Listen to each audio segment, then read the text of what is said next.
Our next guest made a body horror movie called Contracted. Eric England is here with us today, and he's going to talk about how he would do Teenage Mutant Ninja Turtles from the POV of Casey Jones. If you don't know who Casey Jones is, you don't know Ninja Turtles. Yeah, that's right. If I had a hockey mask, I'd put it on right now. Go. I'm Eric England. I was born in '88, so I was right at that peak moment of when Ninja Turtles was becoming hot with the cartoon and the toys and the comic books, and then ultimately the movie. I think the movie came out when I was like 2 or 3 years old. So it was one of the first movies I ever saw, and I remember it having like a really profound impact on me because that dark, gritty cinematography, it almost, had this like grainy quality that you just didn't see, in bigger films. I've always been the kind of guy that loves to take something and make it a little more bold and edgy than it should be, and for me that was like the epitome of that. It's like you have these superhero crime fighting Ninja Turtles, but at the same time like they like to eat pizza and just hang out and be dudes. For me growing up, it was like the epitome of the every man could be a part of this. Like I remember being a kid hoping one day I was going to bump into a Ninja Turtle in a trench coat. I'm here today to talk about my version of Ninja Turtles as seen through the perspective of Casey Jones.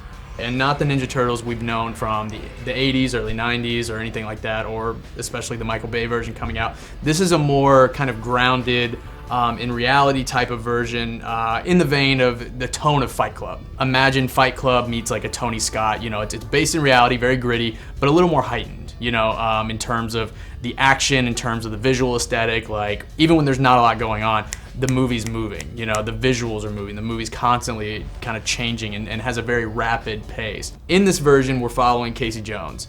And Casey Jones is kind of this lovable puppy dog style vigilante kind of guy. His family was murdered by an incantation of the Foot Clan. For the most part, super normal guy. Grew up with every opportunity in the world, but just never really found his footing. I think that kind of frenetic style will help not only to enhance the action of the film, but also explain the tenacity of Casey Jones' character.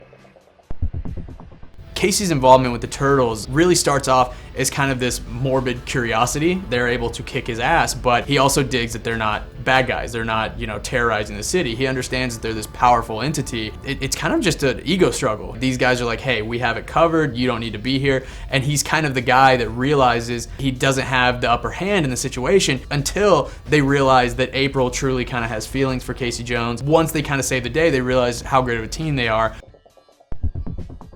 It's hard for me to go against like the cool high tops and the yellow trench coat like she has in the 90s version. Maybe like a yellow windbreaker. It's sexy, but it's not, nerdy or anything like that. Like it's a cool, she's still got the red hair. Like I'm into the red hair. The Turtles, I would say, are not CGI. They're not in like foam rubber suits. I would want to keep them as traditional as possible. That's just the best way to go, is try to be as faithful to it as you can be without it being cartoony. You know what I'm saying? Like you don't want to take them in like Michael Bay world, but you also don't want them to be in cheeseball, 90s movie. With Casey Jones, I'm torn between either having like the long stringy hair or buzz cut, don't give a damn kind of dude. He's still rocking the hockey mask. I really dig the way they did in the 90s version, where it almost looks like the Punisher type of symbol, you know what I'm saying? It's not Jason Voorhees, it's more like hard edges and looks really cool aesthetically, to the point where you wouldn't want that standing in front of you, I would almost imagine him as like Woody Harrelson from White Man Can't Jump. He's that guy. He knows when he's knocked down, but he's just gonna keep on coming. For the most part, we're back to the 90s. We're telephones, we're beepers, and then once, the infiltration sets forth, it's like we have the Ninja Turtles with like their radar van. They would be using shortwave radios and everything to communicate on their way down, and then maybe even doing something cool where it's like they get on like the intercom system of like the building as they're like taunting them trying to come down. I could almost see like Chris Hemsworth, just brute strength. He's skillful and has enough finesse to pull off the martial arts, but for the most part, he's bullheaded and he's not ashamed of it. And then April O'Neil, I would go for someone like Mary Elizabeth Winstead, or someone in that world that has kind of a sexy sassiness to her, but could be the girl next door. Someone who looks innocent enough to be on the news, but isn't, a total square.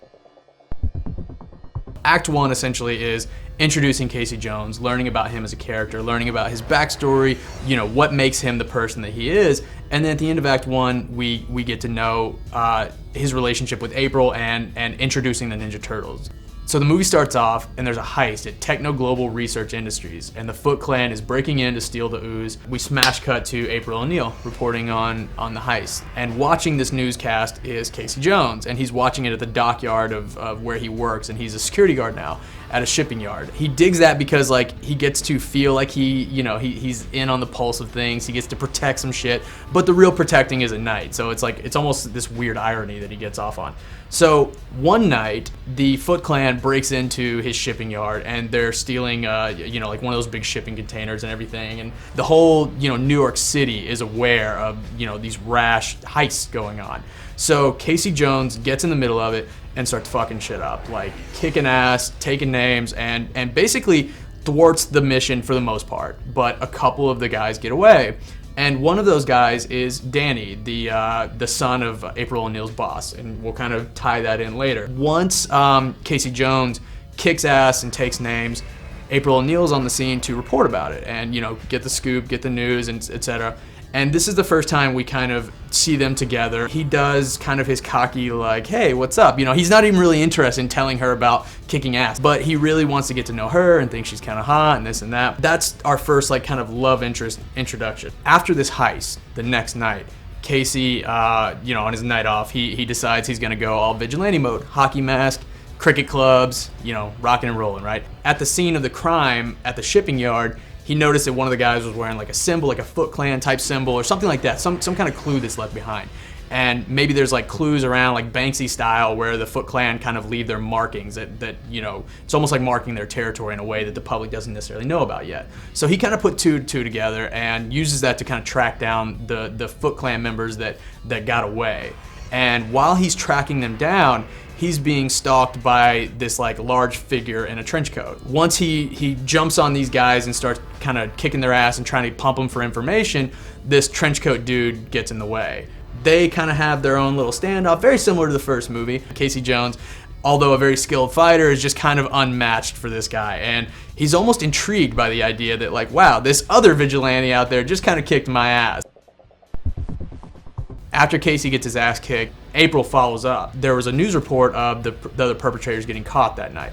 And Casey, kind of voluntarily explains, like, I kind of got my ass kicked. And when he describes the perp, and she almost acts as if she knows something. Big, round guy in a trench coat, who's good at martial arts. She's not as shocked as she should be. And then Act 2 is really kind of setting up for the big finale where, the antagonist and the enemy is they're grabbing their chess pieces, which are April, the media, and they're kind of trying to control the city while also trying to control their biggest foes, which are the Turtles and Casey. And April is kind of the queen, so to speak, in that whole chess match. Casey and April finally go out on a date, and she kind of, agrees to go simply for information. While they're on their date, she's revealing little bits of information that let Casey know, like, okay, she might know a little more than what she's letting on.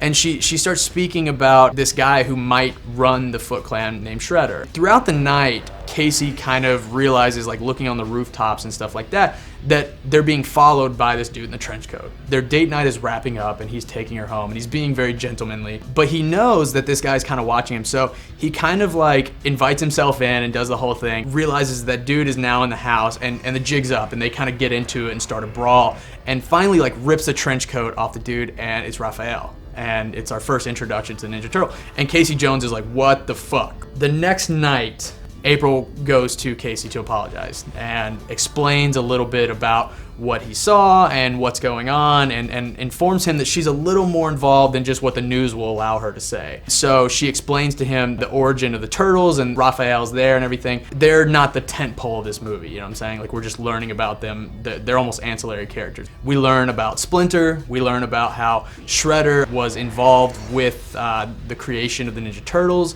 similar to what they're trying to do with the Michael Bay version. But in this version, Splinter is not a giant rat or anything. They still try to uphold his rules and his honor. Once April starts reporting on the Casey Jones news story and kind of the new developments of it, Shredder gets a little pissed that so much news is starting to be publicly released, even though April's holding back a lot of information. He's informed that Danny, the kid from earlier who was part of the heist that Casey caught, his dad is April's boss. And so he uses that kind of leverage to go in, and basically they take over the news station and blackmail, Danny's dad, who runs the news station. They put out a hit on April O'Neil and capture her. So now they're controlling the news. It takes a little bit for Casey and the Turtles for them to realize that April's not showing up. She's not on the news, and basically they're not hearing anything about any robberies or anything like that. After Casey and the Turtles realize that the news has kind of been compromised, it takes us into Act 3, which is the rescue of April. And they realize that the only way to do that is to infiltrate the Foot Clan. And the only person they know that's even somewhat connected to the Foot Clan is Danny by this point. And they go after Danny. Casey Jones is now dressing like a Foot Clan member to infiltrate the base, essentially the headquarters of the Foot Clan.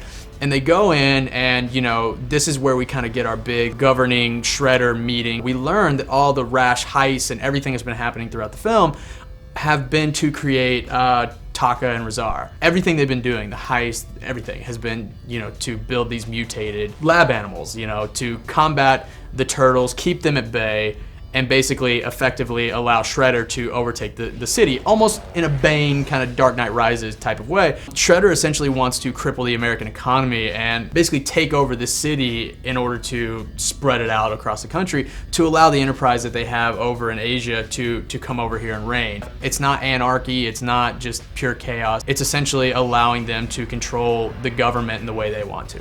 Shredder's goals are not his own personal ones, they're that of his corporation. He's kind of a pawn for them, even though he seems like the big bad guy. There's probably 20 of him across other countries. What I loved about the original film was kind of how they had like the kids land, where they have like all the skate stuff and the arcade. That stuff would still be on the bottom rung, it's like where it's just kind of their anarchy, do whatever the hell they want kind of phase, right? And then the building goes up, and let's say it's like a 20-story building or something of that. Because I would want to put Shredder right in the middle. Metaphorically, like having him at the top is really cool. Once you get to the top, you really have nowhere to go, so it's like I would want to plant him somewhere in the middle and have Casey working his way up from the bottom and the Turtles working their way down from the top. Basically, they meet in the middle for that final battle between Taka and Razar and Shredder. So it's like it all kind of happens right there in the middle. Thankfully, the Ninja Turtles are able to infiltrate as well and start fighting Taka and Razar. We have that battle going on while Casey's fighting his way to Shredder, and we have our massive battle that ensues, and Casey's able to, save the day, get the girl. It's a fun climax where the stakes are very high. We leave the movie with this very ambiguous ending, or not ambiguous, but slightly hinting at the idea that there has been a super Shredder propelling them forward into future franchises. What if Tarantino made a Batman movie? They don't just exist in some writer's head. They're a little too out there. If you'd like me to keep making more, please share this with all your friends. I hope you enjoy them.